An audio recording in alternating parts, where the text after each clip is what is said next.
Good morning সবাইকে। আশা করছি তোমরা সবাই খুব ভালো আছো। আমিও মোটামুটি তোমাদের আশীর্বাদে ভালো আছি। সকালবেলায় জানলা খুলেই সূর্য দেবতাকে প্রণাম করে নেওয়া হলো। এবার দিনটা স্টার্ট করা হোক। তো আজকে আমি তোমাদেরকে দেখাবো যে আমি আমার প্রেগনেন্সিতে সকাল থেকে দুপুর অবধি কী কী খাই। তো চলো দেখে নাও। আর ফার্স্টেই আমি খেয়ে নিই ওষুধ। ওষুধ ছাড়া তো জীবনে কিছুই নেই মনে হয়। আমার বেসিক্যালি মনে হয় তো আমার থাকে 3-4টে ওষুধ, সেটাও তোমাদেরকে দেখাচ্ছি। দেখো কতগুলো ওষুধ, দেখতে পাচ্ছ কতগুলো ওষুধ খেয়ে নেওয়ার পর চা আর বিস্কিট খেতে বসে পড়লাম। চা না হলে ঠিক সকালটা মনে হয় না যে সকাল হলো। তো চা তো কম্পালসারি লাগবে, তো আমি ব্ল্যাক টি খাই।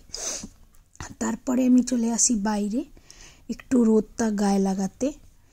মানে রোদ না লাগালে কিরম হতে থাকে একটা শরীরের মধ্যে। তো এত সুন্দর রোদ আসে আমাদের বাগানটাতে, তো বেশ কিছুক্ষণ রোদে বসে বেশ ভালো লাগে রোদে বসতে। তারপরে সেই দিনই আবার আমাদের বাড়িতে পুজো ছিল, মানে সরস্বতী পুজো যেদিন ছিল সেদিন আমাদের বাড়িতে আবার শিল পুজো হয়, মানে ষষ্ঠী পুজো আর কি। তো সেটাই মা করছিল, তো ভাবলাম তোমাদেরকে চলো দেখিয়ে দিই এটার মাঝখানেও। তো সেটাই তোমাদের সাথে শেয়ার করলাম। জানিও তো তোমাদের বাড়িতে কাদের কাদের বাড়িতে আর কি ষষ্ঠীর দিন এই শিল পুজো হয় আর কি।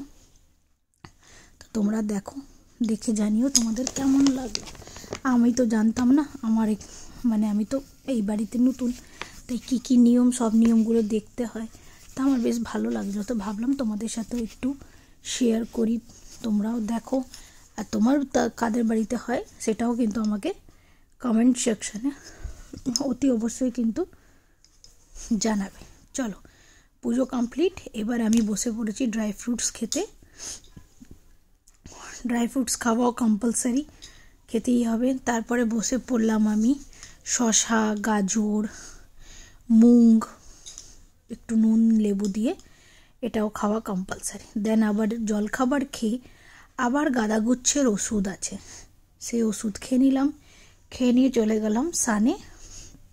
তো আমার স্নান কমপ্লিট, স্নানও করে ফেললাম, কেননা এত গরম এত রোদ যে স্নান না করে থাকা যায় না। তো চলে গেলাম স্নান করে সোজা রোদে বেশ সুন্দর ভিটামিন সি নিয়ে এবার বসে পড়বো ডাবের জল খেতে। ডাবের জলও খাওয়া কম্পালসারি, কেন ডাক্তার বলেছে সেটা তো আবার না করা যায় না। তাই ডাক্তার বলেছে, তাই ডাবের জল খেতেই হবে। তাই ডাবের জল খেয়ে কিছুক্ষণ রেস্ট নিয়ে খেয়ে নিলাম দুপুরের খাবার। দুপুরের খাবারটা শেয়ার করলাম না, তো তোমরা জানিও তোমাদের কেমন লাগলো ভিডিওটা। ছোট্ট করেই ভাবলাম ভিডিওটা তোমাদের সাথে শেয়ার করি, তাই তোমাদের সাথে শেয়ার করলাম। অতি অবশ্যই জানিও যে তোমাদের ভিডিওটা কেমন লাগলো, তোমরা আরও এরকম ব্লগ দেখতে চাও কি না কমেন্ট সেকশনে অতি অবশ্যই জানাবে। তো আমি যতটা পারবো সম্ভব তোমাদের সাথে শেয়ার করব। তো আজকের জন্য টাটা, দেখা হচ্ছে পরের ভিডিও।